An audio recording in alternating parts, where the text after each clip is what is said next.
मत्ती रचित सुसमाचार उसका 6वां अध्याय और उसके 33 पद में लिखा है, इसलिए पहले तुम परमेश्वर के राज्य और उसके धर्म की खोज करो तो ये सब वस्तुएं भी तुम्हें मिल जाएंगी। और इसी के साथ रोमियो 14 अध्याय 17 पद में लिखा है, क्योंकि परमेश्वर का राज्य खाना पीना नहीं परंतु धर्म और मेल मिलाप और वह आनंद है जो पवित्र आत्मा से होता है। परमेश्वर अपने वचन के पढ़े जाने और सुने जाने पर आशीष दे। आज के संदेश का शीर्षक है परमेश्वर के राज्य के 7 महत्वपूर्ण नियम। परमेश्वर के राज्य के 7 महत्वपूर्ण नियम, 7 important law of the kingdom of God. आज 26 जनवरी 2025 है। हमारा देश 76वां गणतंत्र दिवस का उत्सव मना रहे हैं। हमारा देश में 26 जनवरी 1950 को भारत का संविधान लागू किया गया और उस देश के संविधान के अनुसार ही इस संसार में हमारे भारत देश का संचालन किया जाता है। और ठीक उसी प्रकार से जब हमने प्रभु यीशु मसीह को ग्रहण किया, प्रभु यीशु मसीह ने हमको पाप के बंधन से आज़ाद किया, शैतान के बंधन से हमको आज़ाद किया और प्रभु ने हमको अपना संविधान दिया है, हमको अपना परमेश्वर के राज्य का, स्वर्ग के राज्य का नियम दिया है। और इस नियम का पालन करते हुए हम परमेश्वर के राज्य में आशीषित हो सकते हैं। पवित्र शास्त्र बाइबिल जो मेरे और आपके हाथ में है, ये परमेश्वर के राज्य का नियम है, ये स्वर्ग का संविधान है। यदि हम इसका पालन करेंगे तो हमारा जीवन आशीषित होगा। मत्ती 6:33 में हमने पढ़ा, प्रभु यीशु मसीह ने कहा, पहले तुम परमेश्वर के राज्य और उसकी धार्मिकता की खोज करो तो सब वस्तुएं तुम्हें मिल जाएंगी। रोमियो 14 के 17 पद में हमने पढ़ा, परमेश्वर का राज्य खाना पीना नहीं परंतु धर्मीपन, आनंद और आत्मा में शांति है। तो परमेश्वर का राज्य खाना पीना नहीं है। यदि आप सोचते हैं कि कलीसिया में हम जाएंगे, बड़ी पार्टी होगा, बहुत मजा आएगा, तो ऐसा नहीं है। परमेश्वर के राज्य में धर्मीपन, आत्मा में आनंद और शांति है। तो परमेश्वर का राज्य क्या है? परमेश्वर का राज्य मतलब परमेश्वर हमारे जीवन में आता है, परमेश्वर की उपस्थिति हमारे जीवन में आ जाता है। जब हम यीशु मसीह को अपना जीवन सौंप देते हैं, यीशु को अपने जीवन का उद्धारकर्ता प्रभु ग्रहण करते हैं, तो हमारे जीवन में परमेश्वर का राज्य आता है, स्वर्ग का नियम हमारे ऊपर लागू हो जाता है और हम परमेश्वर के राज्य के नागरिक बन जाते हैं, परमेश्वर के संतान बन जाते हैं और स्वर्ग राज्य के नागरिकों के लिए परमेश्वर ने जो आशीषें रखा है, उन आशीषों के हम अधिकारी बन जाते हैं। तो परमेश्वर का राज्य जो है खाना पीना नहीं है। तो परमेश्वर का राज्य क्या है? धर्मीपन। परमेश्वर के राज्य में सब लोग धर्मी होंगे, कोई दुष्ट नहीं होगा, कोई पापी नहीं होगा, वहां पर धर्मीपन होगा। दूसरा, आत्मा में आनंद होगा। परमेश्वर के राज्य में कोई रोएगा नहीं, कोई विलाप नहीं करेगा, कोई शोक नहीं मनाएगा। परमेश्वर के राज्य में आनंद होगा। और तीसरी बात, परमेश्वर के राज्य में शांति होगा। प्रभु यीशु मसीह शांति देने वाला है, वो शांति देता है, वो शांति का राजकुमार है। रोमियो 14 के 17 पद में उसका जवाब मिलता है, परमेश्वर का राज्य क्या है? तो परमेश्वर का राज्य क्या है? धर्मीपन, आत्मा में आनंद और शांति। तो क्या मेरे और आपके जीवन में परमेश्वर की धार्मिकता है? मेरे और आपके जीवन में परमेश्वर का आनंद है और मेरे और आपके जीवन में परमेश्वर की शांति है। धर्मीपन, जब हम यीशु मसीह को ग्रहण करते हैं, प्रभु यीशु मसीह हमारे जीवन के सारे अधर्म को दूर करता है और हमको अपनी धार्मिकता प्रदान करता है। प्रभु यीशु मसीह की धार्मिकता अब मेरे और आपकी धार्मिकता बन जाती है। अब हम प्रभु यीशु मसीह में धर्मी हैं। दूसरा, प्रभु यीशु मसीह का आनंद, परमेश्वर का आनंद, वो हमारी आनंद बन जाता है। परमेश्वर का आनंद हमारे लिए ताकत बन जाता है। परमेश्वर का आनंद हमारे लिए औषधि बन जाता है। परमेश्वर की आनंद हमारे जीवन में आएगा। आनंद कब मिलता है? जब हमारे जीवन में हम सारे तरफ से चिंताओं से मुक्त हो जाते हैं और हमारे जीवन में एक भरोसा होता है कि हमारा वर्तमान, हमारा भविष्य सुरक्षित है, तो हम आनंदित होते हैं। प्रभु यीशु मसीह में हम आनंदित रह सकते हैं। भजन 16 में दाऊद कहता है, यहोवा मेरा भाग और मेरे कटोरे का हिस्सा है और वो मेरे बाट को स्थिर करता है। मैं कहता हूँ परमेश्वर धन्यवाद, मेरे हिस्से में आप है, मेरे भाग में आप है, मेरा भाग मन भावना है, मेरा वर्तमान, मेरा भविष्य तेरे हाथों में सुरक्षित है और इसलिए मैं प्रभु यीशु मसीह में आनंदित रहता हूँ। चाहे परिस्थितियां कैसी भी क्यों ना हो, प्रभु का आनंद मेरे लिए ताकत है। और तीसरी बात, शांति।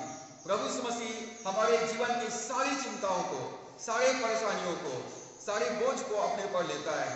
वो कहता कि हे सब थके और बोझ से दबे लोगों, मेरे पास आओ, मैं तुम्हें विश्राम दूंगा। जब हम प्रभु यीशु मसीह को अपना जीवन सौंप देते हैं, अपने वर्तमान को, अपने भविष्य को, अपने पारिवारिक जीवन की समस्याओं को, अपने बच्चों की समस्याओं को और अपने परिवार के जो भी सदस्य उन सबको जब हम प्रभु के हाथ में सौंप देते हैं, तो प्रभु कहता है तुम्हें मुझे में शांति मिले। तो प्रभु यीशु मसीह खुद शांति है, वो शांति का राजकुमार है। हमारे जीवन में शांति आता है। अब चेक करना है, क्या मेरे जीवन में परमेश्वर का राज्य है? क्या सचमुच मैं आजाद हूँ? क्या मैं शैतान के बंधन से आजाद हूँ? क्या मैं मृत्यु से आजाद हूँ? क्या मैं पाप से आजाद हूँ? क्या मैं दंड से आजाद हूँ? क्या मैं स्वतंत्र हूँ? बाइबल कहती है 2 कुरिन्थियों 5:17 में, अब यदि कोई मसीह में है तो वो नई सृष्टि है, पुरानी बातें बीत गई, देखो वे सब नई हो गई।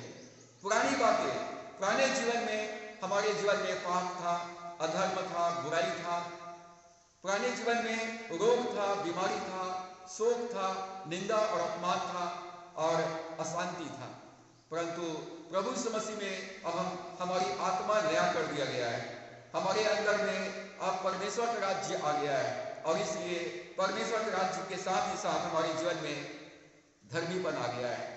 हम दुष्टता कर ही नहीं सकते, पाप नहीं कर सकते, किसी के साथ बुराई नहीं कर सकते, छल नहीं कर सकते, गाली नहीं दे सकते, क्योंकि अब हमारे अंदर में प्रभु यीशु मसीह का स्वभाव आ गया है, प्रभु यीशु मसीह का जीवन आ गया है।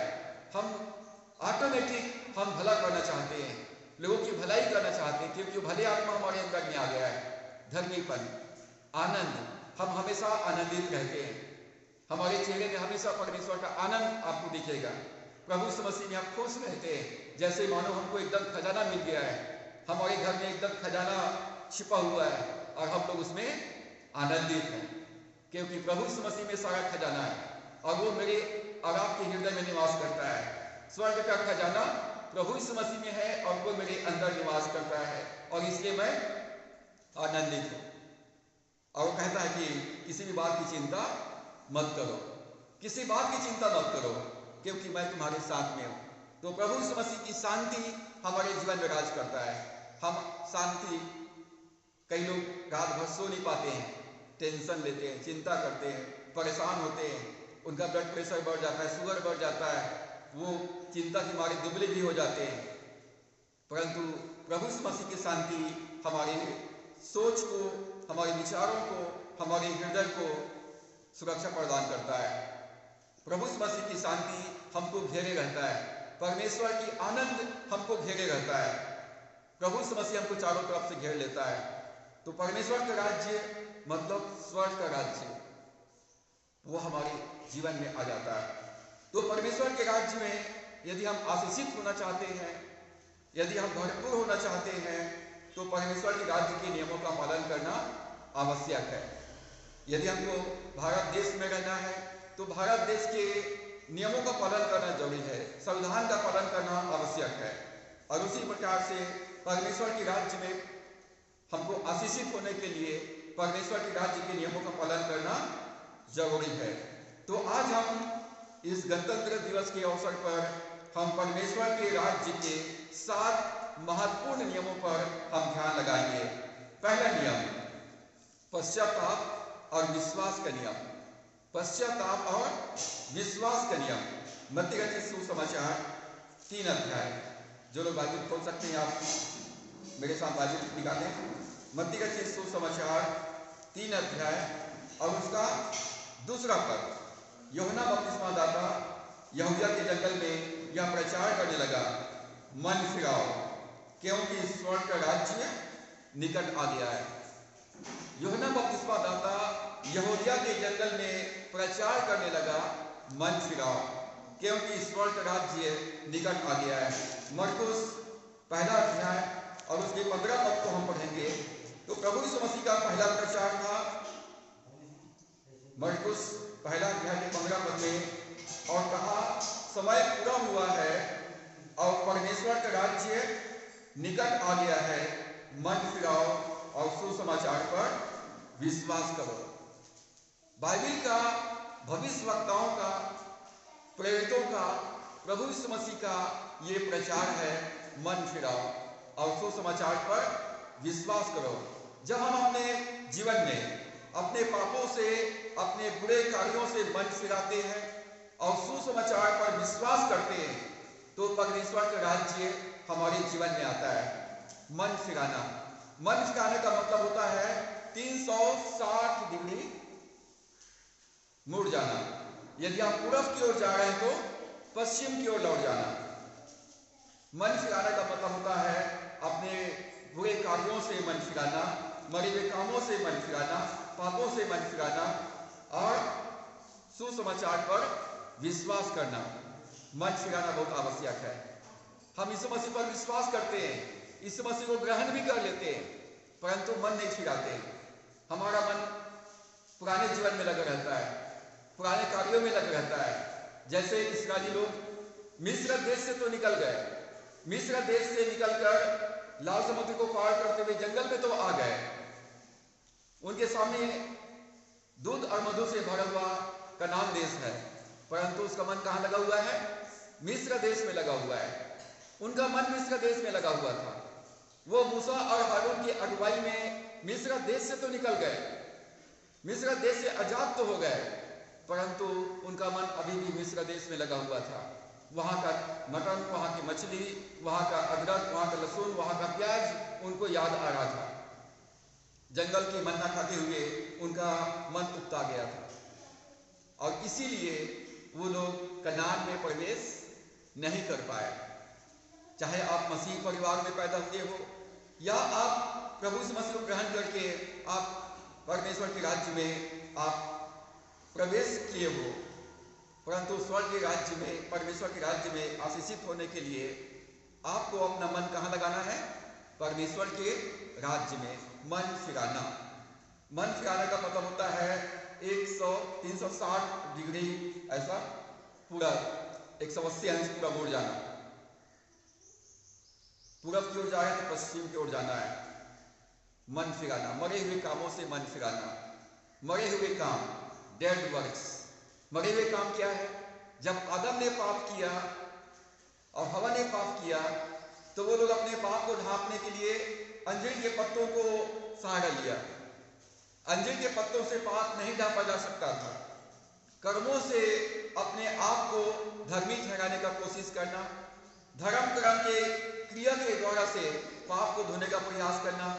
आप भारत के सारे तीर्थ यात्रा कर लीजिए, चारों धाम का यात्रा कर लीजिए, गंगा नदी में 100 बार डुबकी लगा लीजिए, आपके जीवन में कोई परिवर्तन नहीं होगा। मछली कहाँ रहता है? मछली कहाँ रहता है? पानी में रहता है। और जब मछली को पानी से निकालते हैं तो बहुत खुशबू आता है, बदबू आते रहता है। वो तो पानी में रहता है, फिर भी बदबू आता है। और ठीक उसी प्रकार से आप कितना भी गंगा नदी में नहा लें, कितना भी आप तीर्थ यात्रा कर लें, कितना भी आप देवी देवताओं का दर्शन कर लें, आपके पाप नहीं धुलने वाले। मरे हुए कामों से मन फिराना मतलब होता है अपना मन प्रभु यीशु मसीह पर लगाना, परमेश्वर के ऊपर अपना मन लगाना। क्योंकि प्रभु यीशु मसीह हमारे लिए इस दुनिया में मानव का देह धारण किया, हमारे पापों के लिए प्रायश्चित किया, हमारे लिए वो मारा गया, हमारे लिए वो गाड़ दिया गया और हमारे लिए मुर्दों में से जी उठा है। जब हम यीशु मसीह पर विश्वास करते हैं कि प्रभु यीशु मसीह मेरे पापों के लिए प्रायश्चित किया, मेरे सारे पापों का बोझ अपने ऊपर लिया और मेरे लिए मृत्यु का स्वाद चखा, मृत्यु का दंड अपने ऊपर लिया, और जब हम यीशु मसीह पर विश्वास करते हैं कि वो मुर्दों में से जी उठा है, वो जीवित प्रभु है, तो हमारे जीवन में परमेश्वर का राज्य आता है। चाहे आप कोई भी क्यों ना हो, चाहे आप मसीह परिवार से हो या गैर मसीह परिवार से हो, परमेश्वर के राज्य का पहला नियम है मन फिराओ और सुसमाचार पर विश्वास करो। हमको अपने मरे हुए कामों से, जो हमारे बाप दादों से चला आ रहा है, हमारे बाप दादों से चला आ रहा है, वहां से मन फिराना है और सुसमाचार पर विश्वास करना है। यूहन्ना 3 अध्याय 3 से 6 पद को हम पढ़ते हैं तो प्रभु यीशु मसीह ने कहा, मैं तुमसे सच सच कहता हूं, जब तक कोई नए सिरे से न जन्मे तो परमेश्वर के राज्य में प्रवेश नहीं कर सकता है। नया जन्म लेना, क्योंकि जो शरीर से जन्मा है वो शरीर है और जो आत्मा से जन्मा है वो आत्मा है। जब तक कोई जल और आत्मा से न जन्मे परमेश्वर के राज्य में को देख नहीं सकता, प्रवेश नहीं कर सकता है। मतलब हमारा शरीर मिट्टी से बना हुआ है, एक दिन मिट्टी में मिल जाएगा, और ये आत्मा परमात्मा ने दिया है, परमेश्वर ने दिया है। परंतु ये आदम और हवा के पाप के कारण से सारे मानव जाति परमेश्वर से दूर हो गए। आज मनुष्य के जीवन में पाप के कारण से मृत्यु आ गया है और उनके परिणाम स्वरूप मृत्यु के पश्चात उनके लिए नरक रखा हुआ है, अधोलोक रखा हुआ है। परमेश्वर हमसे प्रेम करता है, परमेश्वर नहीं चाहता कि कोई नरक में जाकर नाश हो, और इसलिए उसने अपना एकलौता पुत्र को हमारे लिए बलिदान किया, ताकि जो कोई उस पर विश्वास करे वो नाश न हो परंतु अनंत जीवन प्राप्त करे। हम सबको प्रभु यीशु मसीह पर विश्वास करना है, क्योंकि संसार में जितने भी धर्म हैं वे सब हमको बाहर से नियम बताते हैं कि हमको क्या काम करना है, क्या नहीं करना है, परंतु हमारे आत्मा का पाप नहीं धोया जा सकता है धर्म के कामों के द्वारा से। और इसीलिए पाप की मजदूरी मृत्यु प्रभु यीशु मसीह ने चुकाया और हमको दंड से मुक्त किया है, ताकि हम अनंत जीवन को प्राप्त कर सकें। परमेश्वर के राज्य में प्रवेश करने के लिए हृदय परिवर्तन या मन फिराना बहुत आवश्यक है, पश्चाताप करना बहुत आवश्यक है, प्रभु यीशु मसीह पर विश्वास करना आवश्यक है। हम इसको नया जन्म या आत्मा का पुनर्जन्म कह सकते हैं। इसको हम नया जन्म या आत्मा का पुनर्जन्म कह सकते हैं। जब हम यीशु मसीह पर विश्वास करते हैं, अपने पापों से मन फिराते हैं, तो हमारी आत्मा नया हो जाता है, हमारी आत्मा में परमेश्वर का जीवन आ जाता है, परमेश्वर की धार्मिकता आ जाता है, परमेश्वर का स्वभाव आ जाता है, परमेश्वर की सामर्थ्य, उसकी योग्यता आ जाता है, उसकी आनंद और उसकी शांति आ जाता है। और इसलिए अपना मन को परमेश्वर को देना बहुत आवश्यक है। मन फिराओ। तो परमेश्वर का राज्य कितने दूर में है? परमेश्वर का राज्य कितने दूर में है? हमारे बहुत निकट है, हमारे बहुत निकट है। परमेश्वर का राज्य कितने दूर में है? बहुत निकट है। कहाँ कहाँ है? आपके मन में और आपके मुंह में, आपके मन में और आपके मुंह में। मन से विश्वास और मुंह से अंगीकार। मन से विश्वास करना है कि प्रभु यीशु मसीह मेरे लिए इस दुनिया में आया, मेरे लिए मारा गया, मेरे लिए गाड़ा गया और मेरे लिए मुर्दों में से जी उठा है। और मुंह से अंगीकार करना, कबूल करना, स्वीकार करना कि यीशु मसीह मेरा प्रभु है। जब हम यीशु मसीह मेरा प्रभु है कहते हैं तो हमारा हृदय परिवर्तन हो जाता है, हमारा मन परिवर्तन हो जाता है, हमारी आत्मा नया हो जाता है, हमारी आत्मा में परमेश्वर का जीवन आ जाता है, परमेश्वर के स्वभाव आ जाता है, परमेश्वर का राज्य अब मेरे और आपके अंदर में आ जाता है। तो परमेश्वर का राज्य मेरे अंदर में, समस्या बाहर है, समस्या बाहर है, लेकिन मेरे अंदर में परमेश्वर का जीवन है, स्वर्ग मेरे अंदर में, और इसलिए हमको डरने की आवश्यकता नहीं है। तो परमेश्वर के राज्य का जो पहला नियम है पश्चाताप और विश्वास का नियम। जब हम पश्चाताप करेंगे, विश्वास करेंगे, प्रभु यीशु मसीह को ग्रहण करेंगे, तो आपके जीवन में परमेश्वर का राज्य आएगा। दूसरा नियम, परमेश्वर के राज्य का दूसरा नियम वो है प्रेम का नियम। परमेश्वर क्या है? परमेश्वर प्रेम है। हमारा परमेश्वर प्रेम का परमेश्वर है। हमारा परमेश्वर प्रेम करने वाला है। कैसे जानते हैं? यूहन्ना 3:16 में लिखा है कि परमेश्वर ने जगत से ऐसा प्रेम किया कि उसने अपना एकलौता पुत्र दे दिया, ताकि जो कोई उस पर विश्वास करे वो नाश न हो परंतु अनंत जीवन प्राप्त करे। मत्ती का सुसमाचार उसके 22वां अध्याय और उसके 37 पद से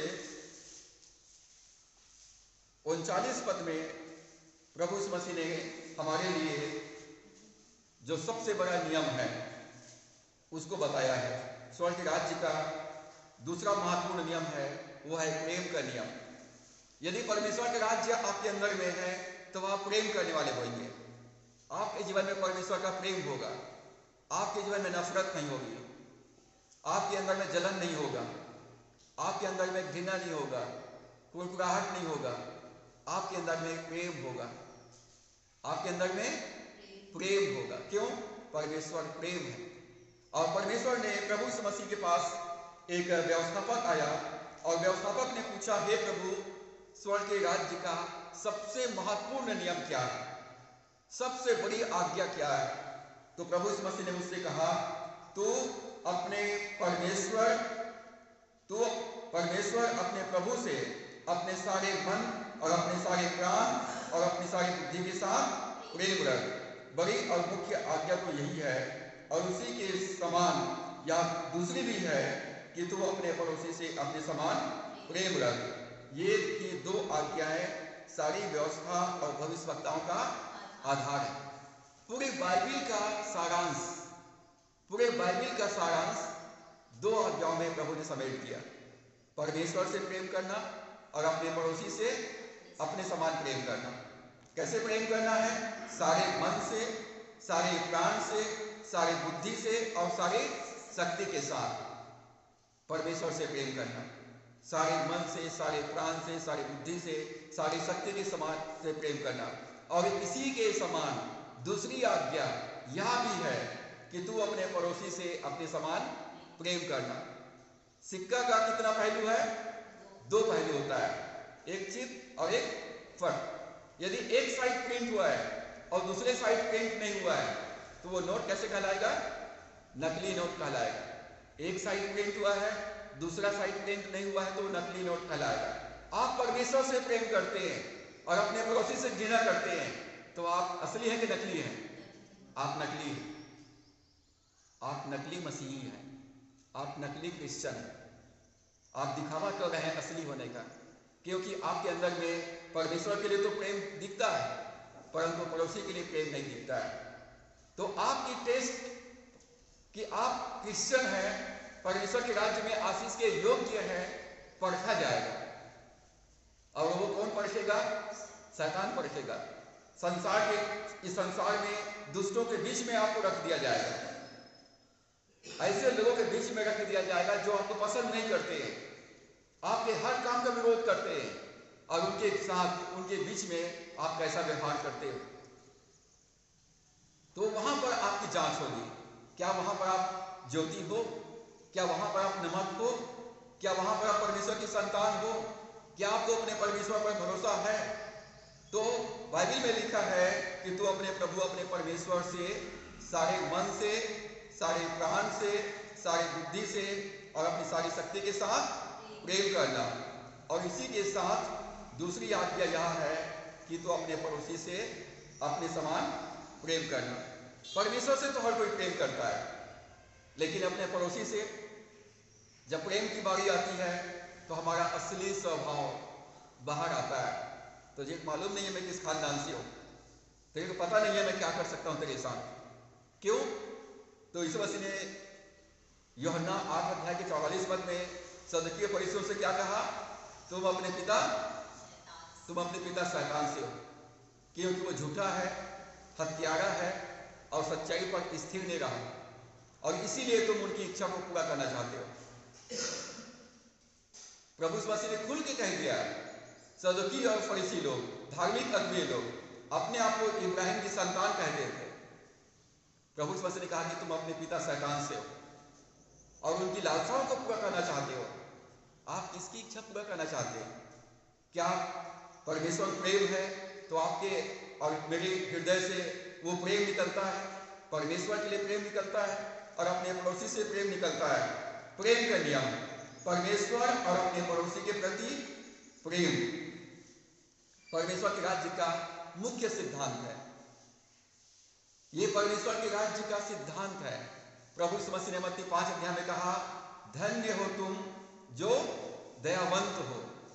धन्य है वे जो दयावंत है, क्योंकि उन पर दया की जाएगी।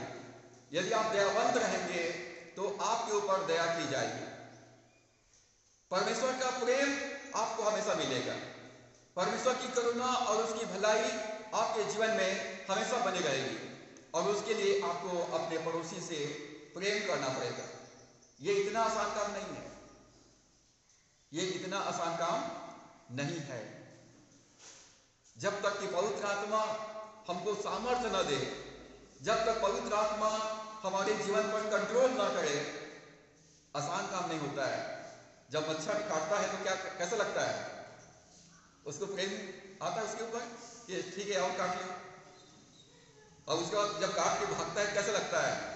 हम उसको मारने की कोशिश करते हैं, जब तक मार नहीं देते हमको शांति नहीं मिलता है। और उसी प्रकार से जब लोग हमको सताते हैं, हमारा विरोध करते हैं, हमारी निंदा करते हैं, हमारा अपमान करते हैं, हमारे मन में कौन सी भावना जागृत होता है? जो मच्छर के लिए होता है ना, से वही वाला भावना जागृत होता है। और जब मुंह खोलते हैं तो मुंह से एकदम फूल झड़ता है। हमारे मुंह से जब हम शब्द निकालते हैं उनके लिए तो टोटल शैतान का स्वभाव निकलता है, मृत्यु का शब्द, बैड वर्ड निकलता है। तो हमको परमेश्वर के राज्य का सिद्धांत है परमेश्वर से और अपने पड़ोसी से प्रेम करना। यदि हम परमेश्वर से प्रेम करते हैं और अपने पड़ोसी से प्रेम करते हैं, मेरा पड़ोसी अच्छा नहीं है, मेरा पड़ोसी मुझको पसंद नहीं करता है, मेरा पड़ोसी मेरा हमेशा नुकसान के बारे में सोचता है, मेरा पड़ोसी मुझसे घृणा करता है, मेरे साथ एकदम दुष्टता के साथ व्यवहार करता है, तब मैं अपने पड़ोसी के साथ कैसा व्यवहार करूं? जब आपका पड़ोसी आपके साथ एकदम शैतान के जैसा व्यवहार करता हो, नीच के जैसा व्यवहार करता हो, एकदम दुष्ट के जैसा व्यवहार करता हो, तब आपको एक निर्णय लेना है कि मुझे यीशु मसीह के जैसा व्यवहार करना है या शैतान के जैसा व्यवहार करना है। जब आपका पड़ोसी, मेरा पड़ोसी कौन? जो मेरे साथ रहता है, जिनके साथ मैं रहता हूं, जिनके साथ मैं काम करता हूं, जो मेरे आजू बाजू है, वो मेरा पड़ोसी। इतना समझ लो, जिनके साथ मैं रहता हूं, जिनके साथ रहता हूं, जिनके साथ काम करता हूं, जिनके बीच में मैं चलता फिरता हूं, वो मेरा पड़ोसी है। जब मेरा पड़ोसी मेरे साथ शैतान के जैसा व्यवहार करता हो, नीच के जैसा व्यवहार करता हो, एकदम दुष्ट जैसा व्यवहार करता हो, दुश्मन के जैसा व्यवहार करता हो, तब मुझे उनके साथ कैसा व्यवहार करना है, उसके लिए मुझे चुनाव करना पड़ेगा। या तो मैं यीशु मसीह के जैसा व्यवहार करूं या मैं शैतान के जैसा व्यवहार करूं। प्रभु यीशु मसीह को लोगों ने गिरफ्तार किया, प्रभु यीशु मसीह को लोगों ने मारा, उसके ऊपर थूका, उसके दाढ़ी नोचे, उसके 39 कोड़े के मारे, 39 कोड़े लगाए गए, उन पर दोष लगाया गया, उनको निंदा और अपमान किया गया, सबके सामने में उसको मृत्यु दंड दिया गया, हाथ पैरों में कीले ठोक दिया गया, उनको दोषी ठहराया गया। और तब प्रभु यीशु मसीह के मुंह से शब्द निकला, तो क्या निकला? हे पिता इन्हें क्षमा कर, क्योंकि ये नहीं जानते कि क्या करते हैं। तो मुझे और आपको चुनाव करना है कि आप प्रेम का रास्ता अपनाएंगे या घृणा का रास्ता अपनाएंगे। यदि आप प्रेम का रास्ता अपनाते हैं तो आपके हृदय से प्रेम बहेगा, और प्रेम जो होता है वो मृत्यु से भी ज्यादा सामर्थी होता है। प्रेम कभी टलता नहीं, प्रेम कभी टलता नहीं, प्रेम कभी हारता नहीं। परमेश्वर का प्रेम मनुष्य के लिए इतना ज्यादा था कि परमेश्वर कहता कि मनुष्य को मैंने अपने स्वरूप और समानता में बनाया है, अपनी महिमा के लिए सृजा और रचा और बनाया है, मैं इसको नहीं छोड़ूंगा, मैं इसको छुड़ाऊंगा, और इसके लिए जो भी कीमत चुकाना पड़ेगा मैं चुकाऊंगा। यदि मुझे इसके बदले में अपने आप को कुर्बान करना पड़े तो मैं कुर्बान कर दूंगा। परमेश्वर ने जगत से ऐसा प्रेम किया कि अपना एकलौता पुत्र दे दिया, ताकि जो कोई उस पर विश्वास करे वो नाश न परंतु अनंत जीवन प्राप्त करे।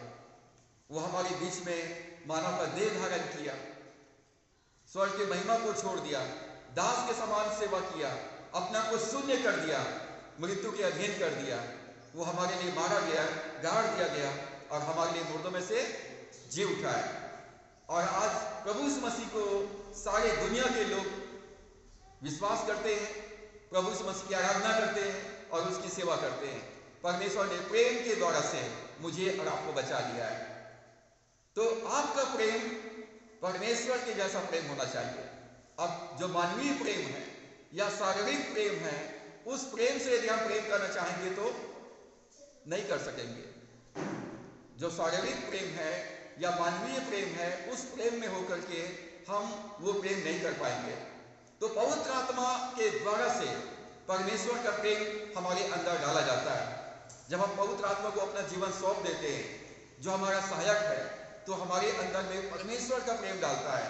परमेश्वर का प्रेम हमारे अंदर से बहने लगता है और हम तब जैसा परमेश्वर ने हमसे प्रेम किया है, वैसे हम भी एक दूसरे से प्रेम कर पाते हैं। प्रेम सब बातें सह लेता है, प्रेम सब बातें सह लेता है, प्रेम सब बातों में धीरज धरता है, सब बातों में धीरज धरता है। और प्रेम झुंझलाता नहीं है, प्रेम बुरा नहीं मानता है और प्रेम कभी हारता नहीं है। प्रेम कभी भी नहीं हारता है, प्रेम करना नहीं छोड़ता है। परमेश्वर ने प्रेम करना नहीं छोड़ा। हम कितने बार यीशु मसीह का इनकार किए, लेकिन प्रभु यीशु मसीह ने एक बार भी ये नहीं कहा कि तू मेरा पुत्र नहीं है। प्रभु यीशु मसीह ने हमेशा हमसे प्रेम किया है।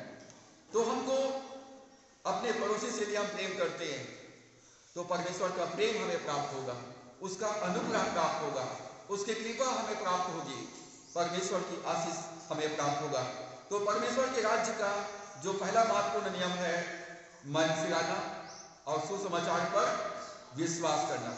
जब आप मन फिराएंगे, मरी हुए कामों से मन फिराएंगे, सुसमाचार पर विश्वास करेंगे, यीशु को अपना जीवन का उद्धारकर्ता प्रभु स्वीकार करेंगे, आपके जीवन में परमेश्वर का राज्य आएगा। परमेश्वर का राज्य खाना पीना नहीं है, परमेश्वर का राज्य धर्मीपन, आत्मा में आनंद और शांति है। दूसरा परमेश्वर का राज्य का नियम है, वो है प्रेम का नियम।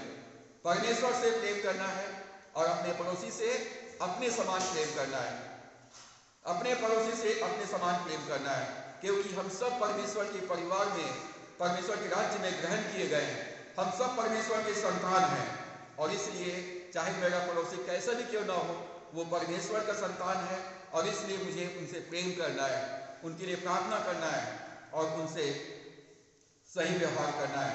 तीसरा नियम, परमेश्वर के राज्य का जो तीसरा महत्वपूर्ण नियम है, वो है क्षमा का नियम।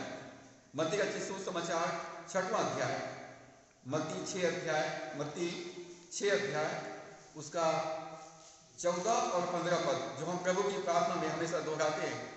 यहाँ पर लिखा है, इसलिए यदि तुम मनुष्य के अपराध क्षमा करोगे तो तुम्हारा स्वर्गीय पिता भी तुम्हें क्षमा करेगा, और यदि तुम मनुष्यों के अपराध क्षमा ना करोगे तो तुम्हारा पिता भी तुम्हारी अपराध क्षमा ना करेगा। मनुष्य की सबसे बड़ी समस्या, आपके जीवन में आज जो भी समस्या है, उस समस्या का स्रोत है पाप, और पाप के कारण से मृत्यु आई। पाप की वजह से मनुष्य के जीवन में मृत्यु आया, गरीबी आया, बीमारी आया, परमेश्वर से अलगाव हो गया। और जब हमारे पाप क्षमा हो जाता है तो परमेश्वर के राज्य में हम ग्रहण किए जाते हैं, हमारे अंदर में परमेश्वर का जीवन आता है, परमेश्वर का आनंद आता है, शांति आता है और भरपूरी आता है। हमारी सबसे बड़ी आवश्यकता पैसा नहीं है, सोना नहीं है, या इस संसार के धन दौलत या संसार की चीजें नहीं है। हमारे जीवन की सबसे बड़ी आवश्यकता है पापों की क्षमा। आप बिना पापों की क्षमा प्राप्त किए आशीषित नहीं हो सकते। आप कितना भी उपवास रह लीजिए, कितना भी प्रार्थना कर लीजिए, कितना भी बाइबल पढ़ लीजिए, कितना भी दान पुण्य कर लीजिए, कितना भी धर्म कर्म का काम कर लीजिए, जब तक आपके पाप क्षमा नहीं होंगे, आप ग्रहण नहीं किए जाएंगे।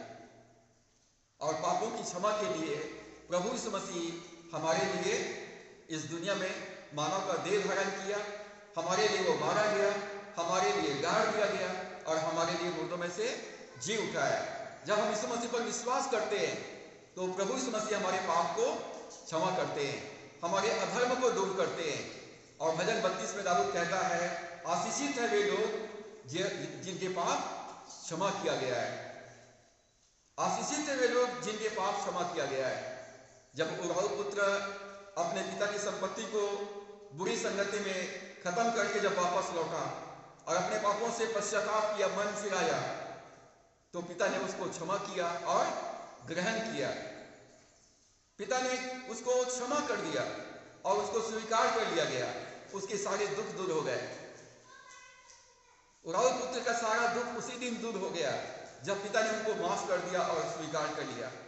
जिस दिन आप यीशु मसीह के सामने, परमेश्वर के सामने अपने पापों से मन फिराएंगे, यीशु को अपना जीवन सौंप देंगे, उसे अपना कबूल ग्रहण करेंगे, स्वर्ग आपको कबूल कर लेगा। यूहन्ना 1:12 में लिखा है, जितनों ने उसे ग्रहण किया उसको उसने परमेश्वर के संतान होने का अधिकार प्रदान किया। मुझे अधिकार दिया जाता है, स्वर्ग की ओर से अधिकार मिलता है। अब मैं परमेश्वर का संतान हूं, परमेश्वर मेरा पिता है और जो कुछ मेरे पिता का है वो सब मेरा है। अब मुझे किसी बात की घटी नहीं होगी, क्योंकि परमेश्वर का राज्य मेरे जीवन में आ गया है। मेरे पाप क्षमा किया गया है, मेरे अधर्म मिटा दिया गया है, मेरे पाप मेरे जीवन से हमेशा के लिए दूर कर दिया गया है। अब प्रभु यीशु मसीह में मैं धर्मी हूं। बहुत अच्छी बात है, लेकिन जैसे मेरे पाप क्षमा हुए, मेरे पाप तभी क्षमा किया जाएगा, ग्रांटेड होगा, जब मैं अपने अपराधियों के अपराध को क्षमा करूंगा। क्या आप अपनों के गलतियों को माफ करते हैं? उनके अपराध को माफ करते हैं? क्या उनको भुला देते हैं? क्या उनकी गलतियों को ढांप देते हैं? या आप 20 साल, 25 साल, 30 साल पहले की गलतियों को आज याद कर करके उनको याद दिलाते रहते हैं कि तुमने मेरे साथ ऐसा किया है, मेरे साथ ऐसा किया है। आपका व्यवहार अपनों के प्रति, अपने पड़ोसी के प्रति कैसा है? क्या आपने अपने अपराधियों को माफ किया है? यदि आपने अपने अपराधियों को माफ नहीं किया है तो आपके पाप भी क्षमा नहीं किया जाएगा। आपके पाप रिकॉर्ड में रहेगा और रिकॉर्ड बताता रहेगा, तुम अभी पापी हो और पाप की मजदूरी मृत्यु है, तुम स्वर्ग राज्य में नहीं आ सकते हो क्योंकि तुमने अपने अपराधियों को माफ नहीं किया है। आप बाइबल पढ़ रहे हैं, रोज प्रार्थना कर रहे हैं, चर्च आ रहे हैं, मेरे जैसा प्रचार भी कर रहे हैं, लेकिन फिर भी मन में कड़वाहट लेके चल रहे हैं, मन में बुराई लेके चल रहे हैं। आप दिल से माफ नहीं कर पा रहे, भुला नहीं पा रहे हैं। माफ करने का मतलब क्या होता है? भुला देना, भुला देना, उसको हमेशा के लिए भूल जाना। प्रभु यीशु मसीह ने हमको सिखाया है, यदि तुम मनुष्य की अपराध क्षमा करोगे तो तुम्हारा स्वर्गीय पिता भी तुम्हें क्षमा करेगा। मतलब क्षमा के साथ में शर्त जुड़ा हुआ है। शर्त, मेरे पाप का क्षमा होंगे जब मैं आप सबके अपराध को माफ कर दूंगा, मैं अपने पड़ोसियों के अपराध को माफ कर दूंगा। और मियाँ बीवी के बीच में हमेशा नोक झोंक होते रहता है और दूसरों के साथ में बड़ा अच्छा व्यवहार होता है, लेकिन अपनों के साथ में अच्छा व्यवहार नहीं हो पाता है। तो सबसे पहले तो उन्हीं को माफ करना पड़ता है। पहले उनको माफ करो, परिवार फैमिली मेंबर्स को माफ करो, अपने चर्च मेंबर्स को माफ करो। आपके पास्टर आपको हो सकता है कभी कभी ज्यादा बोल दिया हो, अपने पास्टर को भी माफ करो। जिनके साथ आप काम करते हो, ऑफिस में आपका बॉस बन के जो बैठा हुआ है वो आपके साथ में बुरा व्यवहार किया हुआ है, पहले तो उनको माफ कर दो। जितनों ने आपको चोट पहुंचाया है उनको माफ कर दो। क्यों? मैं अपना नुकसान कभी नहीं चाहता हूं, मैं अपना नुकसान कभी नहीं चाहता हूं। मैं चाहता हूं कि मैं आशीषित रहूं, मैं भरपूर रहूं, मैं तंदुरुस्त रहूं, मेरे पास मेरे जीवन में सब लोग प्रेम करने वाले हो, सहयोग करने वाले हो। तो उसके लिए मुझको क्या करना पड़ेगा? सबको माफ करना पड़ेगा, दिल से माफ करना पड़ेगा। और यदि मैं दिल से माफ नहीं करता हूं तो मेरे भी अपराध माफ नहीं होंगे और मैं आशीषित नहीं हो पाऊंगा। आज मसीह जगत में लोग पाप क्षमा न करने के कारण से मन में कुड़कुड़ाते रहते हैं और उस कुड़कुड़ाहट के कारण से वो बीमार पड़ जाते हैं, उनके शरीर में असाध्य रोग लग जाता है। आप कितना भी प्रार्थना कर लो, कितना भी दवाई खा लो, कितना भी डॉक्टर ऑपरेशन करा लो, ठीक होने वाले नहीं हो। क्यों? मन चंगा तो कटौती में गंगा है। चंगाई भीतर से शुरू होगा, आत्मा से शुरू होगा। जब आत्मा में आप चंगाई पाएंगे तो शरीर में चंगाई पाएंगे। और दाऊद कहता है वो धन्य है वे लोग जिनके अपराध क्षमा किया गया है, जिनके पाप ढांप दिया गया है, जिनका अधर्म दूर कर दिया गया है। तो प्रभु यीशु मसीह में परमेश्वर ने हमारे अपराध को क्षमा किया है। प्रभु यीशु मसीह ने मत्ती 5 अध्याय में परमेश्वर के राज्य के नियम बताया है, गोल्डन रूल्स। अपने अपराधियों को क्षमा करो। बोलिए, अपने अपराधियों को, जोर से बोलिए, अपने अपराधियों को अपने बैरियों से, अपने बैरियों से। आप प्रेम अभी भी नहीं करना चाहते हो लगता है, जोर से बोलना है, अपने अपराधियों को, अपने अपराधियों को, अपने बैरियों को, और सताने वालों के लिए, सताने वालों के लिए प्रार्थना करो, और जो मांगे उन्हें मुंह खोल के सबको चिल्ला के बोलना है मेरे साथ, ताकि आपके अंदर में यदि शैतान ने कहीं पर कुंडली मार के बैठा हो तो वो निकल जाए, वो सारे दुष्ट आत्मा, क्षमा न करने वाली दुष्ट आत्मा, घृणा करने वाली दुष्ट आत्मा, कंजूसीपन की दुष्ट आत्मा, ये सब अंदर बैठा हुआ है कुट कुट के कोने कोने में, वो सबको बाहर निकालना है। ये सब दुष्ट आत्मा है। क्षमा न करने वाली दुष्ट आत्मा, घृणा करने वाली दुष्ट आत्मा, और नफरत करने वाली दुष्ट आत्मा, सताने वाली दुष्ट आत्मा, कंजूसीपन की दुष्ट आत्मा। कंजूस, परमेश्वर ने तो सब कुछ दिया, भरपूरी से दिया, लेकिन हम देना नहीं जानते हैं। क्यों? कंजूसी करते हैं। वो दुष्ट आत्मा हमारे अंदर बैठा हुआ है। तो मुंह से अंगीकार करना पड़ेगा। परमेश्वर के राज्य का नियम है। आप जोर से मेरे साथ अंगीकार कीजिए, अपने अपराधियों को, अपने बैरियों से, अपने सताने वालों के लिए, और जो मांगे उनको दो। प्रभु यीशु मसीह ने कहा मत्ती 5 के 48 पद में, सिद्ध बनो जैसा तुम्हारा स्वर्गीय पिता सिद्ध है। Be perfect as your father perfect. मेरा परमेश्वर सिद्ध है, परफेक्ट है, उसमें कोई दोष नहीं है, वो पवित्र है।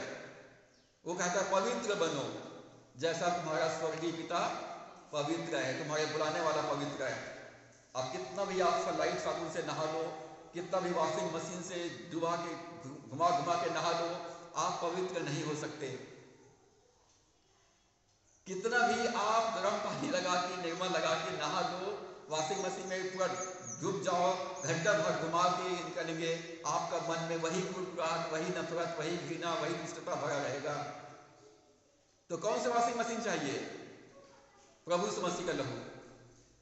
प्रभु यीशु मसीह का लहू सारे पापों से शुद्ध करता है। केवल यीशु का लहू, बिना लहू बहाए पापों की क्षमा नहीं हो सकता है। तो प्रभु यीशु मसीह के लहू बहाया गया ताकि मेरे पाप मिटाया जा सके। अब मैं यीशु मसीह के लहू में शुद्ध हो गया हूं, तो यीशु मसीह की पवित्रता मेरी पवित्रता है। मैं पवित्र हूं, मैं आत्मा में पवित्र हूं, मैं आत्मा में धर्मी हूं, और इसलिए अब इस संसार में मैं पवित्रता और धार्मिकता के साथ जीवन व्यतीत कर सकूंगा। चौथा नियम, परमेश्वर के राज्य के लिए चौथा नियम है विनम्रता का नियम। नम्रता, दीनता, छोटा बनना।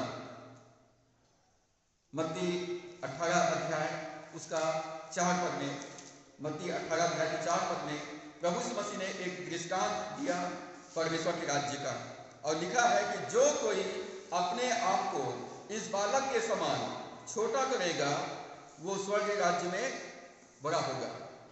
धन्य है वे जो नम्र है, क्योंकि पृथ्वी के अधिकारी बनेंगे। धन्य है, आशीषित है वे लोग जो नम्र है।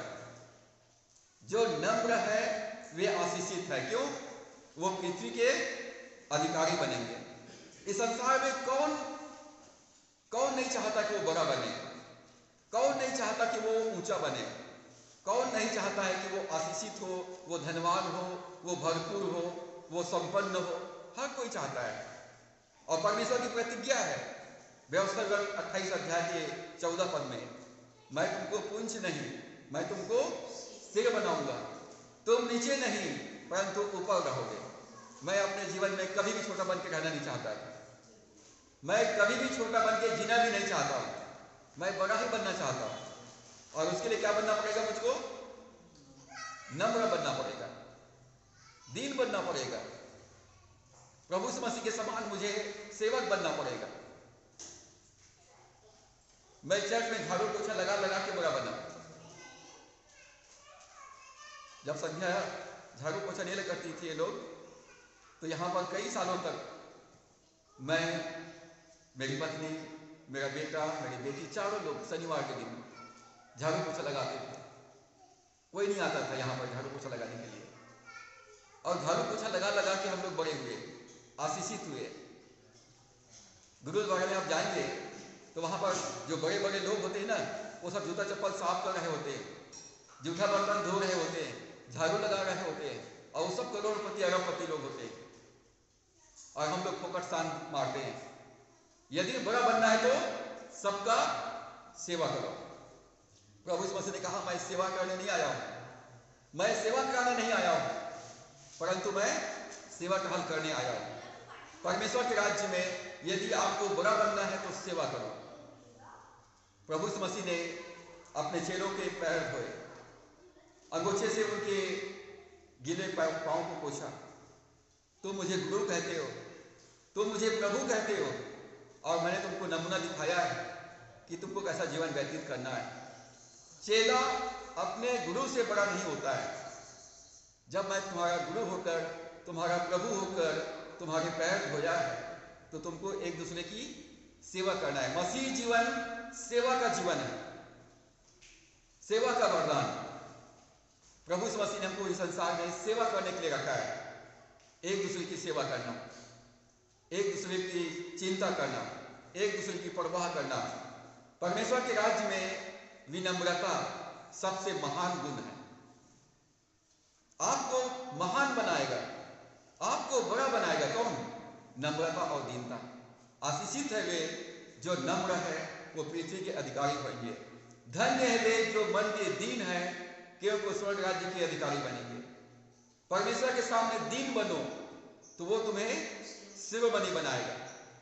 जब आप परमेश्वर के सामने घुटना टेकते हैं, अपना हाथ को ऊंचा करते हैं, प्रभु तेरे बिना मेरे जीवन का कोई अस्तित्व नहीं है, मेरा जीवन तुझ में है, मेरा बल तुझ में है, मेरी आशा तुझ में है। जब आप स्वीकार कर लेते हैं प्रभु के सामने, तो प्रभु आपके हाथ को थाम लेता है और प्रभु आपको ऊंचा उठाता है। परमेश्वर सबसे ऊंचाई पर है। आसमान, वायुमंडल, आसमान, और उसके बाद तीसरा आसमान, उसके ऊपर परमेश्वर का सिंहासन बना हुआ है। प्रभु हमको अपने गोद में बैठा लेता है। अब मेरी ऊंचाई कितना हो गया? आसमान से भी ऊंचा। परमेश्वर के साथ प्रभु यीशु मसीह दाहिनी ओर बैठा हुआ है और मैं यीशु मसीह के साथ बैठा हुआ हूं, तो मेरी और आपकी ऊंचाई कितना हो गया? इस संसार की समस्या, इस संसार की परेशानियों, इस संसार के दुष्ट लोगों, दुष्ट आत्माओं से भी ऊंचा। आप महान बनेंगे, आप सम्मानित बनेंगे, आप अधिकारी बनेंगे जब आप परमेश्वर के सामने नम्र बनेंगे। नम्रता पूर्वक परमेश्वर के सामने घुटना टेकें। नम्रता पूर्वक अपने जीवन में प्रार्थना के साथ बाइबल को पढ़ें, बाइबल को रोज पढ़ें, रोज प्रार्थना करें, प्रतिदिन चर्च आए, हर संडे बराबर नियम के अनुसार चर्च आए, पूरे आत्मा से प्रभु की आराधना करें, परमेश्वर की सेवा में सहभागी बने। परमेश्वर आपको महान बनाएगा, आपके परिवार को महान बनाएगा, आपके बच्चों को महान बनाएगा। जो लोग परमेश्वर के सामने नम्र बनेंगे वे छोटे नहीं कहलाएंगे, वे बड़े बनेंगे। मैं इस चर्च में झाड़ू पोछा लगा करके इस संस्था का चेयरमैन बना, अध्यक्ष बना। पूरी संस्था का जो 137 साल पुरानी संस्था है, मैं इसका चेयरमैन रहा। अभी मैं इस संस्था का सेक्रेटरी हूं। परमेश्वर ऊंचा किया, न सिर्फ मुझको ऊंचा किया, मेरी पत्नी को ऊंचा किया। आज वो गवर्नमेंट स्कूल का लेक्चरर है। मेरे बेटे को ऊंचा किया, वो एक सॉफ्टवेयर इंजीनियर एक अच्छी कंपनी में जॉब कर रहा है। मेरी बेटी को ऊंचा किया, वो एक डॉक्टर बनकर प्रभु की सेवा करेगी आने वाले दिनों में। ये झाड़ू पोछा लगा कर सब आशीष प्राप्त किया हम लोगों ने। लोग नहीं जानते थे, लोग ने हमको नहीं देखा, लेकिन परमेश्वर ने देखा। जो भी काम करो दिल से करो, सेवक समझ करके करो। माता पिता की सेवा करना, सास ससुर की सेवा करना, बच्चों की सेवा करना, चर्च की सेवा करना, जो पाहुन आपके घर में आया उनकी सेवा करना, मानो परमेश्वर की सेवा करना है।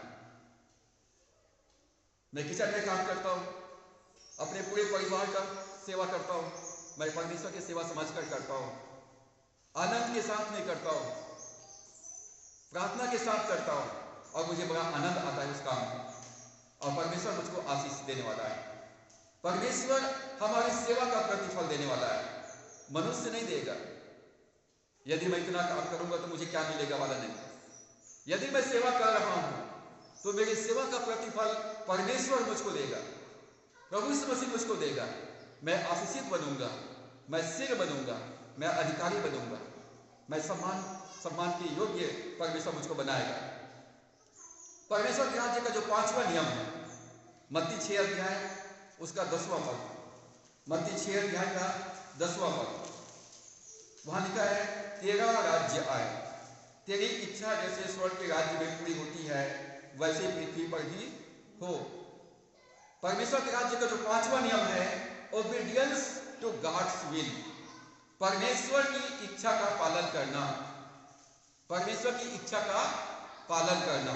प्रभु यीशु मसीह ने कहा, यदि कोई मेरे पीछे आना चाहे तो अपने आप का इनकार करे, अपने आप का इनकार करे, प्रतिदिन अपना क्रूस उठाए और मेरे पीछे हो ले। मेरी इच्छा और परमेश्वर की इच्छा यदि दोनों अलग अलग है तो क्या करना चाहिए? मैं अपनी इच्छा पूरा करूं या परमेश्वर की इच्छा पूरा करूं?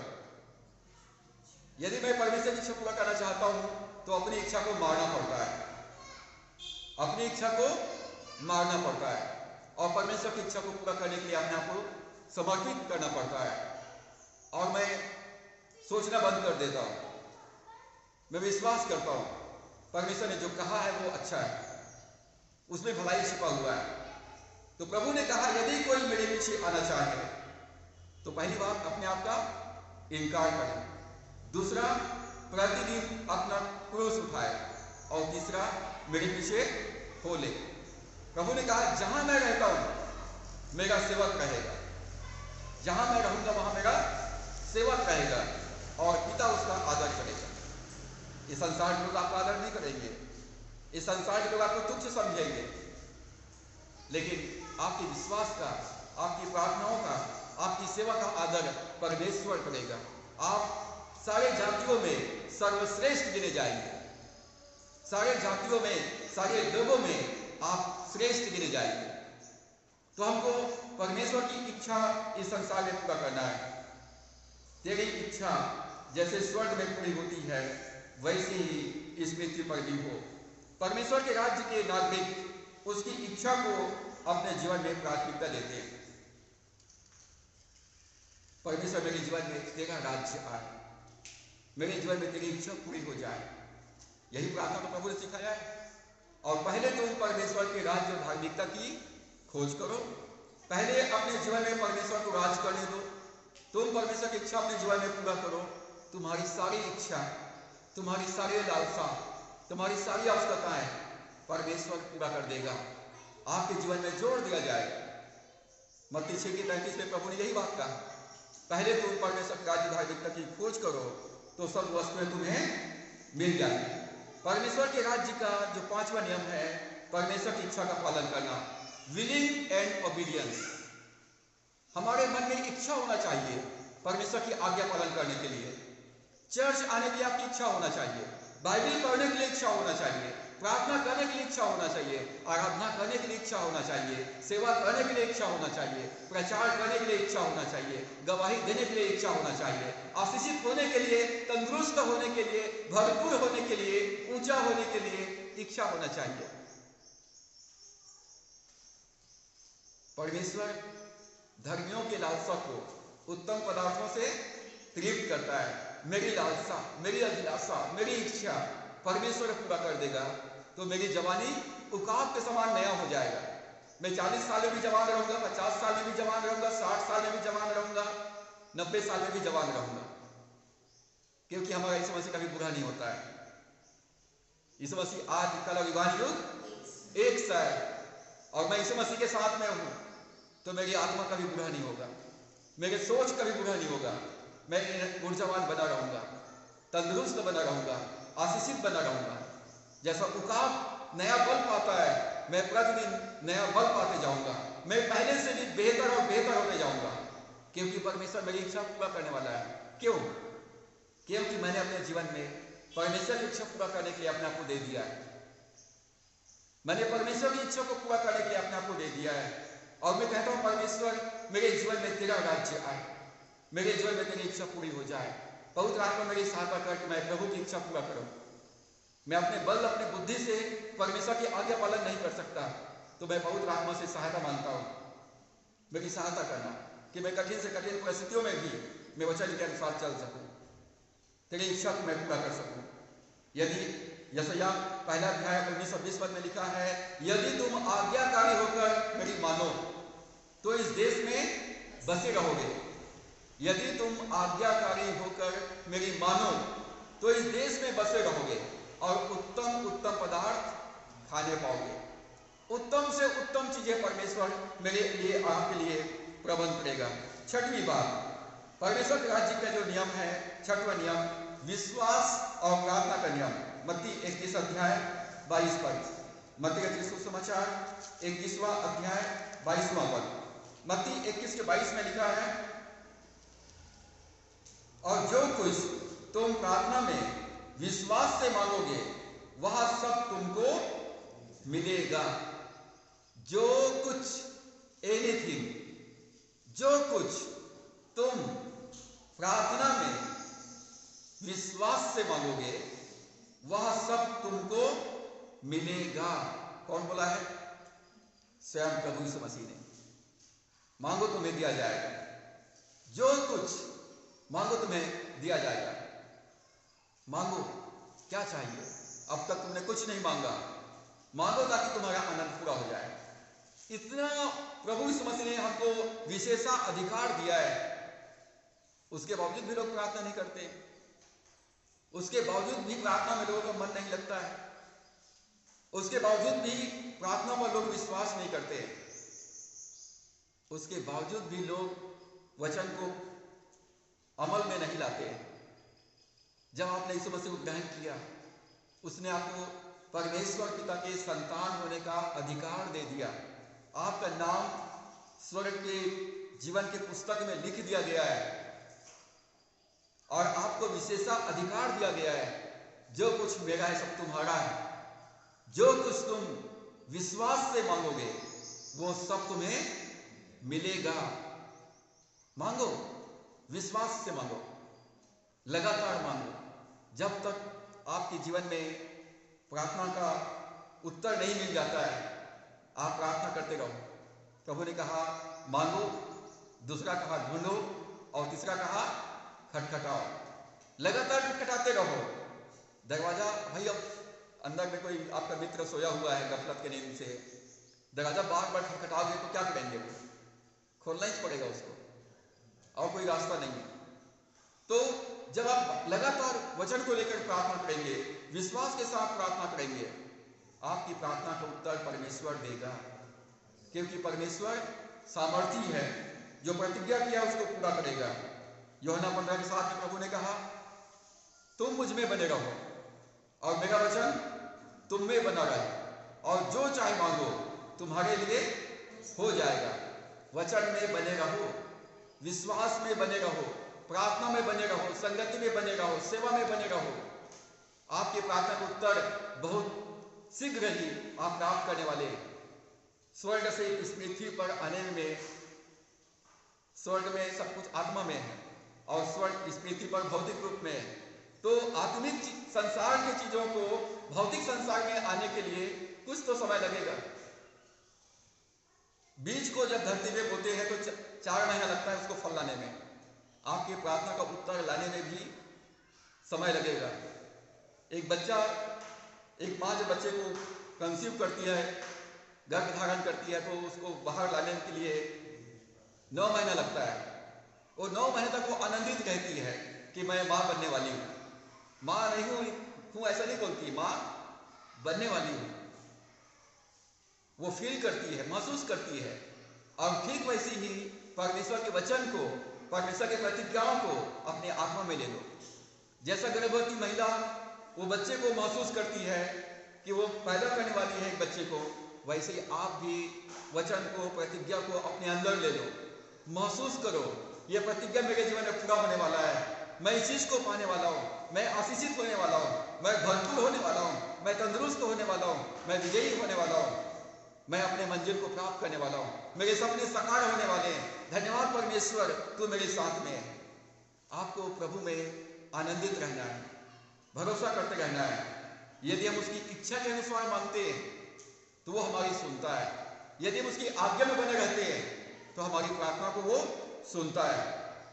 परमेश्वर के राज्य का 7वां और अंतिम नियम आज के लिए महत्वपूर्ण नियम है, वो है बढ़ोतरी का नियम। बढ़ोतरी का नियम, लॉ ऑफ इंक्रीज।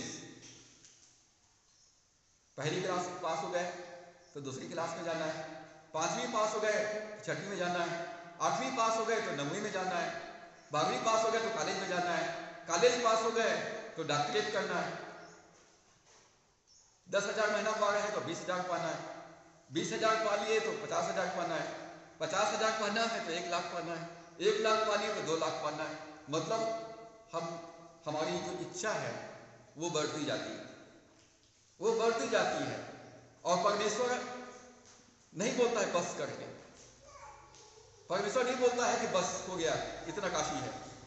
वो कहता है अपने मुंह को पसार और मैं उसको भर दूंगा। अपने मुंह को पसार, मांगो तुम्हें दिया जाएगा। तो बढ़ोतरी के नियम अपने जीवन में आपको, जैसा प्रभु यीशु मसीह परमेश्वर के अनुग्रह में, मनुष्यों के अनुग्रह में, बुद्धि में और डेल डौल में बढ़ता चला गया, वो आत्मिक जीवन में आगे बढ़ा, सामाजिक जीवन में आगे बढ़ा, भौतिक रीति से तंदुरुस्त रहा और बौद्धिक रीति से, मानसिक रीति से भी वो भरपूर रहा। प्रभु यीशु मसीह आर्थिक रीति से भी बहुत सक्षम था, क्योंकि वो दाऊद का संतान था, राजघराने से था। प्रभु यीशु मसीह के 12 चेले कोई काम नहीं करते थे, सब काम धंधा छोड़ के यीशु मसीह के पीछे चल हो लिए थे। 12 लोगों का टीम को रोज खाना खिलाना, तीनों टाइम का, प्रभु यीशु मसीह के लिए एक बड़ी जिम्मेदारी है। तो प्रभु यीशु मसीह गरीब था कि अमीर था? उसके बाद 70 चेलों को और भेजा।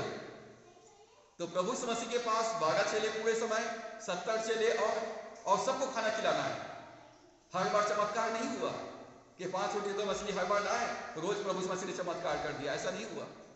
तो प्रभु यीशु मसीह शरीर में भी मजबूत था। उसके ऊपर जब क्रूस रख दिया गया तो यीशु मसीह क्रूस को लेकर चला। यीशु मसीह बुद्धि से परिपूर्ण था। 12 साल की उम्र में वो अपने धार्मिक अगुओं से बातें कर रहा था। आत्मा में वो परिपूर्ण था, आत्मा में वो आनंदित था। और प्रभु यीशु मसीह आर्थिक रीति से भी बहुत सक्षम था।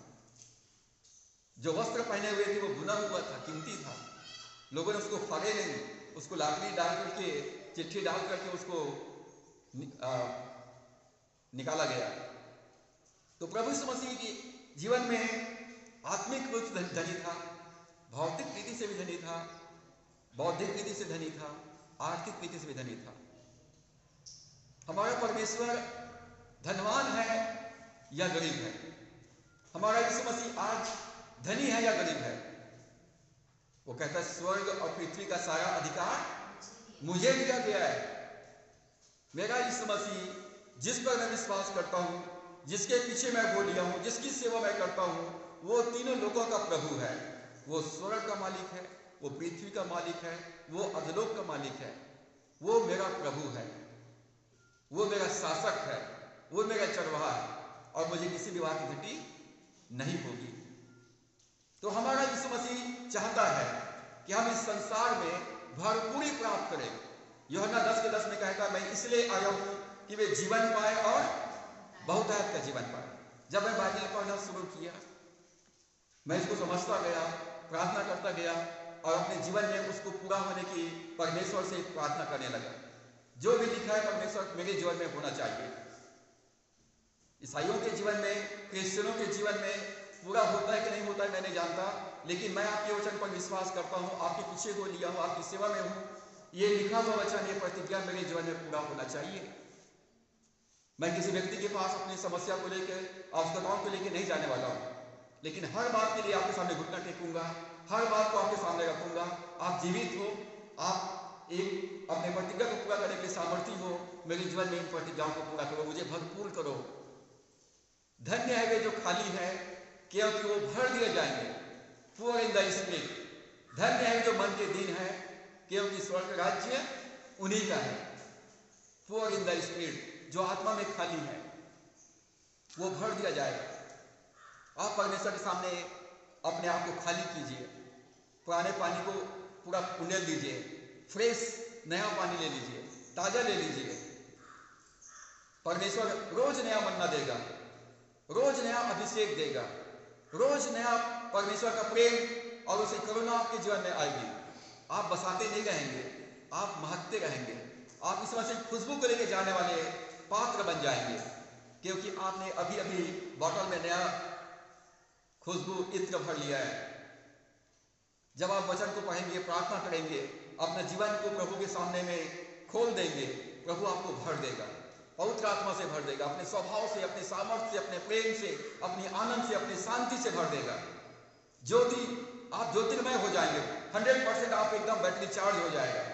आप जहां भी जाएंगे, आप मसीह के सुगंध को लेके, मसीह की रोशनी को लेके, मसीह के स्वभाव को लेकर के जाएंगे। प्रभु ने कहा, मैं इसलिए आया हूं कि वे जीवन पाए और बहुतायत का जीवन पाए। मरकुस 4 अध्याय में बीज बोने वाले का दृष्टांत है। बीज बोने वाले का दृष्टांत, बोने वाला वचन बोता है, और 4 प्रकार की भूमि है। रास्ते के किनारे की भूमि, जंगली झाड़ी वाली भूमि, पथरीली भूमि और अच्छी भूमि। जो बीज रास्ते के किनारे में गिरा, पक्षी ने उसको चुन लिया। जो बीज झाड़ियों के बीच में गिरा, झाड़ियों ने दबा दिया। जो बीज पथरीली भूमि में पड़ा, वो जड़ न पकड़ने के कारण से सूख गया। और जो अच्छी भूमि में गया, वो अंकुरित हुआ, पौधा बना, उसमें फूल लगा, फल लगा, और वो 30 गुना, 60 गुना और 100 गुना तक फल लाया। अच्छी भूमि हमारी आत्मा है। यदि आप परमेश्वर के वचन को अपनी आत्मा में लेते हो और उसका सिंचाई करते हो, देखभाल करते हो वचन का, तो आप 100 गुना आशीष पाने वाले हो। और आपको बढ़ना है, बढ़ोतरी करना है। पृथ्वी आपसे आप फल लाती है, किसान फल नहीं लाता है। बीज में फल रख दिया गया है। बीज को यदि अच्छी भूमि में बो दिया जाए, तो भूमि अपने आप फल लाता है। यदि आप आत्मा में परमेश्वर के वचन को रख देंगे, वचन ऑटोमेटिक आपके जीवन में पूरा होता चला जाएगा। बाइबल में लिखा हुआ एक एक वचन पूरा होगा। प्रभु ने कहा, आकाश और पृथ्वी टल जाएंगे, परंतु मेरा वचन कभी भी नहीं टलेगा। जिस काम के लिए मैं अपने वचन को भेजूंगा, उस काम को, उस उद्देश्य को, उस मेरी इच्छा को पूरा करेगा। तो वचन को अपने हृदय में डाल दो और प्रार्थना में जाओ और परमेश्वर से कहो, परमेश्वर ये प्रतिज्ञा मेरे जीवन में पूरा कर। और परमेश्वर कहता है, मैं तो कब से तैयार बैठा हूं, मेरी इच्छा पूरा कर, मेरी आज्ञा में बनेगा, विश्वास में बनेगा, सेवा में बनेगा। गलतियों 6 अध्याय 7 और 8 में लिखा है, धोखा न खाओ, परमेश्वर खटकों में नहीं उड़ाया जाता, क्योंकि मनुष्य जो बोता है वही काटेगा। आप जो बोएंगे वही काटेंगे। ये बोने और काटने का नियम है, ये बढ़ोतरी का नियम है। जो आप बोएंगे वही काटेंगे। बिना बोए आप प्राप्त नहीं कर सकते हैं। आपको बोने वाला किसान बनना है। बोने वाला वचन बोता है और बढ़ाने वाला परमेश्वर है, आशीष देने वाला परमेश्वर है। जब वचन का पालन करेंगे, परमेश्वर के नियमों का पालन करेंगे, परमेश्वर मुझको और आपको आशीषित करेगा। परमेश्वर के राज्य के 7 नियम को आज हमने देखा। पश्चाताप और विश्वास का नियम, प्रेम का नियम, क्षमा का नियम, विनम्रता का नियम, परमेश्वर की इच्छा पालन करने का नियम, विश्वास और प्रार्थना का नियम और बढ़ोतरी का नियम। बढ़ोतरी का नियम लूका 6:38 में प्रभु ने कहा, दिया करो तो तुम्हें दिया जाएगा। जिस नाप से तुम नापते हो, उसी से तुम्हारे लिए नापा जाएगा। लोग दबा दबा कर, हिला हिला कर और उभरता हुआ तुम्हारी गोद में डालेंगे। प्रेम दोगे तो प्रेम पाओगे, क्षमा करोगे तो क्षमा मिलेगा, आशीष दोगे तो आशीष मिलेगा, और परमेश्वर के राज्य में अपनी संपत्ति को दोगे तो संपत्ति प्राप्त करोगे। 10वां अंश और भेंट परमेश्वर के राज्य में दोगे तो परमेश्वर घर में अपना भंडार तुम्हारे लिए खोल दूंगा और तुम्हारे ऊपर आशीष उंडेलता रहूंगा कि तुम्हारे पास रखने के लिए पर्याप्त जगह ना हो। कंगालीपन के दुष्ट आत्मा तुम्हारे जीवन से चला जाएगा और भरपूरी की आशीष तुम्हारे जीवन में आ जाएगा। कंगालीपन, कितना भी कमाओ, कितना भी पैसा आए, पूरता नहीं। कंगालीपन, गरीबी में पैदा हुए, गरीबी में जीवन व्यतीत किए, गरीबी में मर गए। कई लोग कर्ज में पैदा होते हैं, कर्ज में जीवन व्यतीत करते हैं और कर्ज में मर जाते हैं। लेकिन हमारा यीशु मसीह मेरे लिए, आपके लिए कंगाल बना, मेरे लिए गरीब बना, मेरे लिए श्रापित बना, ताकि मैं प्रभु यीशु मसीह में धनी किया जाऊं, आशीषित किया जाऊं, भरपूर किया जाऊं। तो प्रभु यीशु मसीह में आप भरपूर हैं। नियमों का पालन करें। आप प्रेम दोगे तो प्रेम पाओगे, क्षमा करोगे तो क्षमा मिलेगा, आशीष दोगे तो आशीष प्राप्त होगा। जो कोई मांगे उसे दो, दिया करो तुम्हें दिया जाएगा। परमेश्वर के राज्य में हमको 10वां अंश और भेंट नियम के अनुसार विश्वास के साथ, हर्ष के साथ और प्रेम के साथ हमको बोते रहना है। परमेश्वर हमारे जीवन में आशीष देता रहेगा, भरपूरी देता रहेगा। कंगालीपन के दुष्ट आत्मा आपके जीवन से चला जाएगा और परमेश्वर आपके लिए अपना भंडार खोल देगा। जब भी आप मांगेंगे परमेश्वर कहेगा भंडार खुला हुआ है, जितना चाहिए तुम ले सकते हो, ये सब तुम्हारे लिए है। सो परमेश्वर हमारी सहायता करे। हम इस भारत देश में भारत के संविधान का पालन करें, परमेश्वर के राज्य में परमेश्वर के नियमों का पालन करें, ताकि हम इस दुनिया में भी आशीषित रहें और परमेश्वर के राज्य में भी आशीषित रहें। सो परमेश्वर इन वचनों के द्वारा से हम सबको बहुतायत की आशीष प्रदान करें। इस समय हम मसीह के संग्रह से गीत नंबर 588 को हम गाएंगे और अपना भेंट प्रभु को समर्पित करेंगे। गीत नंबर 588, आशीष तुझसे चाहते हैं हे स्वर्गीय पिता हम आते हैं। आशीष तुझसे चाहते हैं हे स्वर्गीय पिता हम आते हैं। आशीष तुझसे चाहते हैं हे स्वर्गीय पिता हम आते हैं। कोई खूबी है न लिया कर बख्श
पवित्र, अति पवित्र सेनाओं के यहोवा परमेश्वर, हमारे उद्धारकर्ता प्रभु यीशु के नाम से आपके चरणों में आते हैं।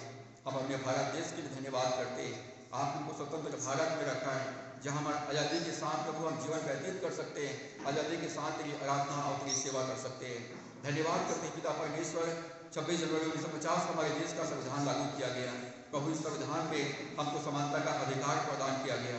प्रभु हमारे संविधान के अनुसार हम इस देश में प्रभु नागरिक जीवन व्यतीत कर सके, ऐसे हमारी सहायता अगुवाई कर। हमारे जीवन से किसी को ठोकर न लगे। हमारे जीवन में लोग परमेश्वर तेरे जीवन को, तेरे स्वभाव को, तेरे व्यवहार को प्राप्त करने पाए। परमेश्वर अनुग्रह कर। आज जो हमने परमेश्वर के राज्य कर महत्वपूर्ण 7 नियमों का हमने शिक्षा प्राप्त किया है, पवित्र आत्मा हमारी सहायता कर कि हम परमेश्वर के राज्य में आशीष पाने के लिए परमेश्वर के राज्य के नियमों का पालन करने वाला बन सके। हम केवल वचन का सुनने वाले नहीं, परंतु वचन के अनुसार हम चलने वाले बने।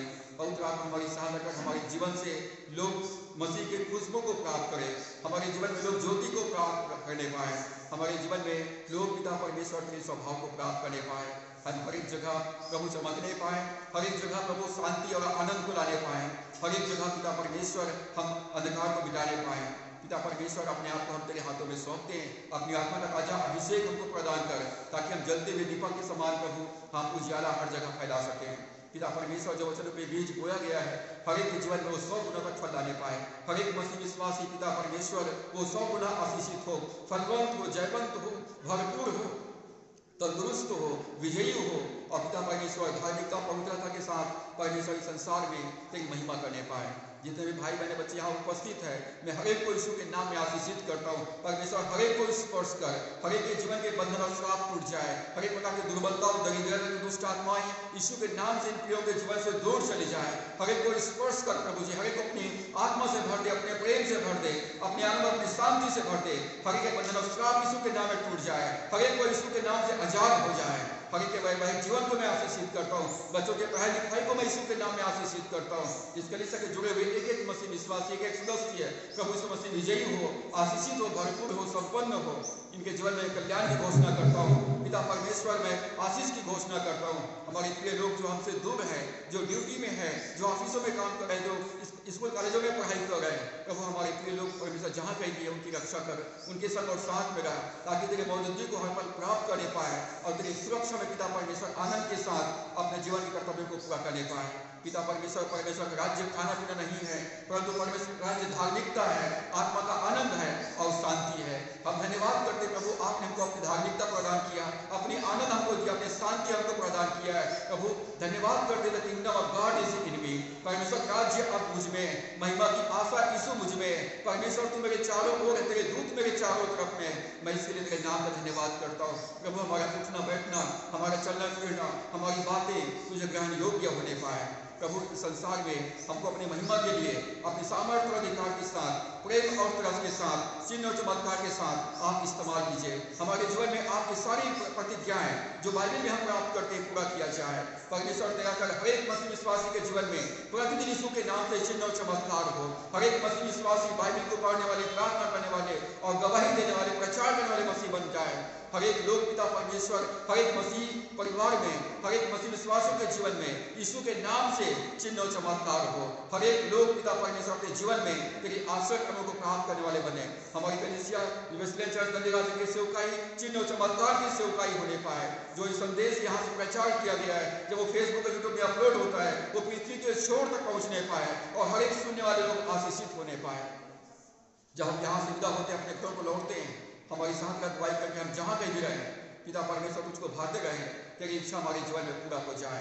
जो आशीषें आपने हमको दिया, उसमें से थोड़ा सा हिस्सा आपके राज्य को विस्तार के लिए आपके सम्मुख लाए हैं। इन भेंटों को और धन्यवाद के भेंटों को आप ग्रहण करें, इसको आशीषित करें और अपनी सेवा में, अपनी महिमा में इस्तेमाल करें। थोड़ी देर पिता इसके द्वारा से आप राज्य की बढ़ती हो और अनेक आत्माएं इसके द्वारा से बचाई जा सके। जिन्होंने अपनी कमी घटी में से भेंटें अर्पित किया है, मैं दुआ करता हूँ प्रभु उनके भंडार सदा भरपूर रहे, उनका कटोरा छलकने पाए, उनके मनोकामनाएं यीशु के नाम से पूरा किया जाए और यीशु के नाम से पिता परमेश्वर भरपूरी को प्राप्त करने पाए, बढ़ोतरी को प्राप्त करने पाए, उनकी सारी इच्छाएं तृप्त किया जाए यीशु के नाम से। पिता परमेश्वर तेरा धन्यवाद करते हैं। पिता जितने भी प्रिय लोग हमारे बीच में आज आराधना में सहभागी है प्रभु, इन सबको मैं आपके हाथों में सौंपता हूँ। इनके रक्षक, मददगार और सहायक बनिए। इनके जीवन में अपनी महिमा और अपनी भलाइयों को प्रकट कीजिए। जो बीमार स्वस्थ है उनको चंगाई प्रदान कीजिए। पिता परमेश्वर, जो कामकाजी लोग उनके कामकाज को आशीषित कीजिए। जो फैमिली मैन है उनके परिवार को आशीष प्रदान कीजिए। बच्चों के पढ़ाई लिखाई को आप आशीष प्रदान कीजिए। जो विवाह के योग्य है उनको उस योग्य जीवन साथी प्रदान कीजिए। जो बेरोजगार है उनके लिए रोजगार का प्रबंध कीजिए। जो बुजुर्ग है परमेश्वर उनको तंदुरुस्ती प्रदान कीजिए, ताकि पिता पुराने होने के बावजूद भी पिता परमेश्वर वो प्रतिदिन नया बल, नई शक्ति प्राप्त कर पाए और पिता परमेश्वर रस भरे और लहलाते रहे और फलवंत रहे। पिता धन्यवाद, आपने हमारे साथ रखवाई किया है। हम अपना जीवन तेरी महिमा के लिए तेरे हाथों में सौंपते हैं।